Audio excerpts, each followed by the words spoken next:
Hello everyone, it's Dipti again. Welcome back to this YouTube channel.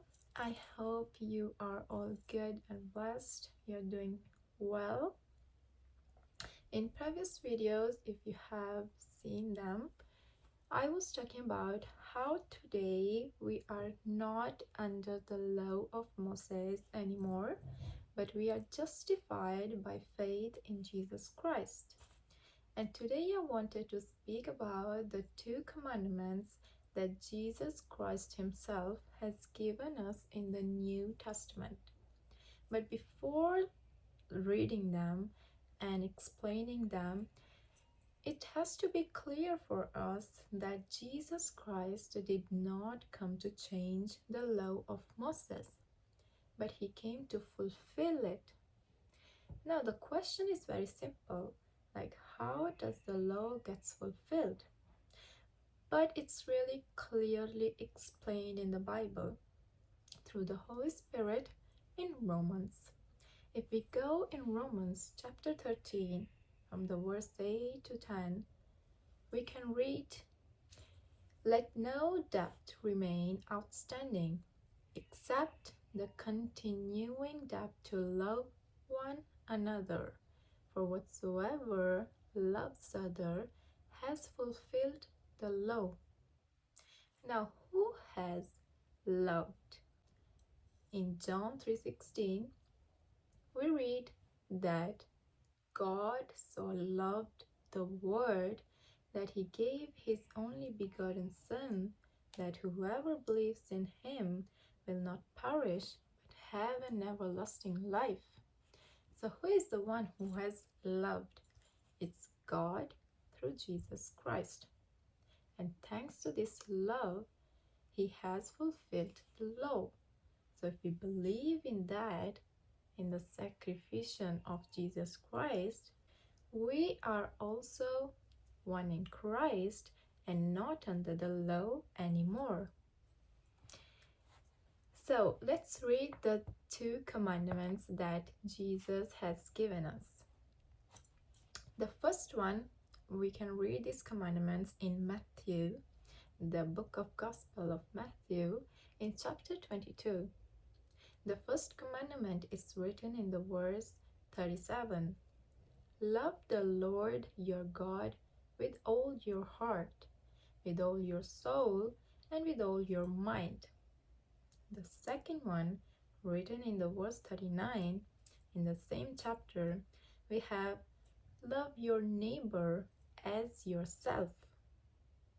So now all it is summarized in love, because it's a love that fulfills the law, loving God and loving the neighbor.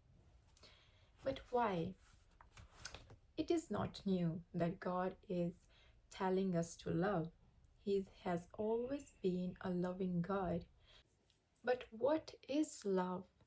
The Bible gives us also the definition of love, which is written in 1 Corinthians chapter 13, verse 4 to 8. And this standard of love, it's quite unreachable, but Christ has reached with His sacrifice. But why does God keep giving us, from the Old Testament till now, commandments, instructions, telling us what to do? I listen a lot from non-believers that that kind of God is a controlling God, because if we analyze, it really seems that God is controlling us. He's also controlling our emotions by telling us to love the others and to forgive them, and not letting us to express our emotions. Even He has made us human beings with free will. But why would God do that? Actually, it is explained now, and it explained by science. We can also search it and explain it through the Bible, but I would love to do this duo of religion and science. Not kind of religion, but Jesus and science, which is really interesting.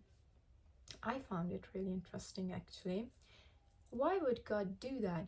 Like, today we know through science that every emotion that we perceive has a consequences on our emotional and physical health.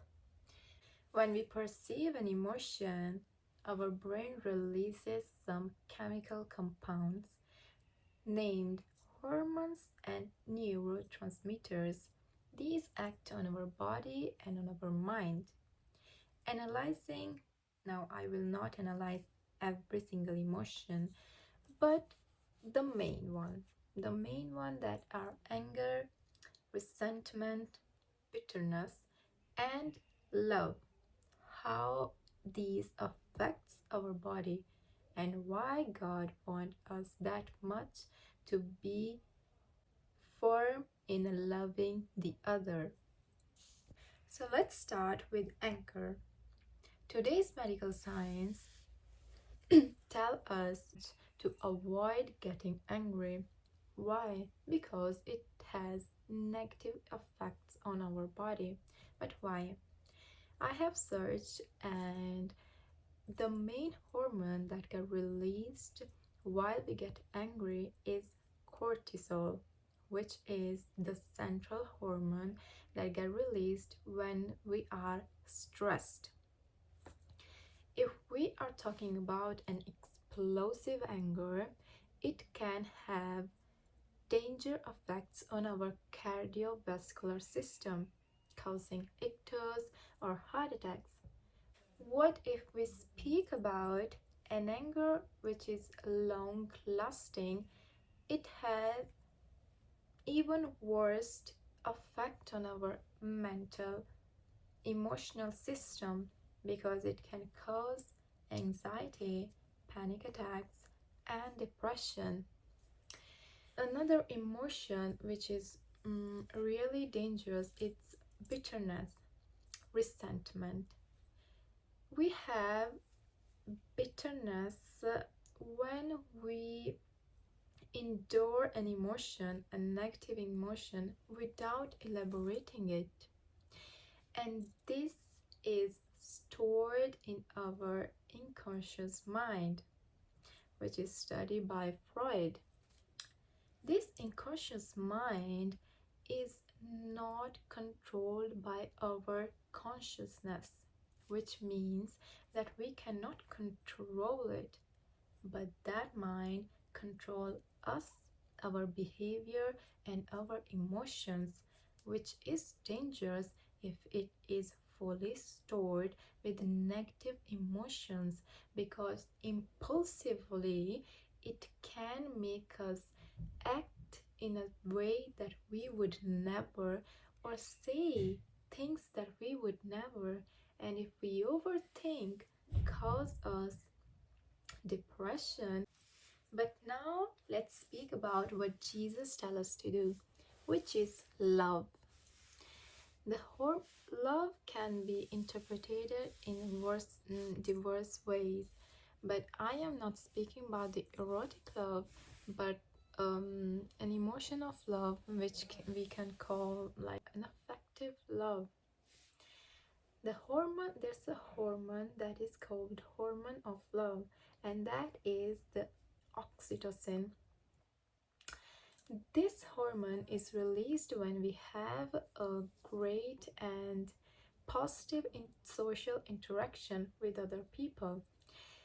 And this oxytocin has a great impact on our mood because it makes it good and has a great impact on stabilizing the stress level, stabilizing the anxiety, and re-equilibrating the emotional system of us. And it gives us a sense of calm and wellness. But if we speak about, we know that love as emotion is not enough, because we can love the other, but we have to also show, because Jesus tell us to be kind and to show by helping others. And when we do that, there's another hormone that gets released, which is the dopamine, which is released also in pregnancy and all. This dopamine is released when we do something that satisfies us, so we feel good doing a good action. And also, the dopamine has a great and positive effect on our body, on our emotional system, because it reduces anxiety and also stress. And when we don't have stress, we don't have anxiety, we are not depressed, also our body, our physical health is good and it replies in a positive way. So, if God is giving you some of these commandments and telling you to love the other, it's not because He wants to command you, He wants to dominate you, but because He loves you. And following Christ is not a sign of oppression, but it's actually a sign of freedom from anxiety, depression, and all the negative thoughts. So I hope you guys like this video. Let me know if there is any other topic you want me to talk about. And nothing. Bye bye. God bless you all.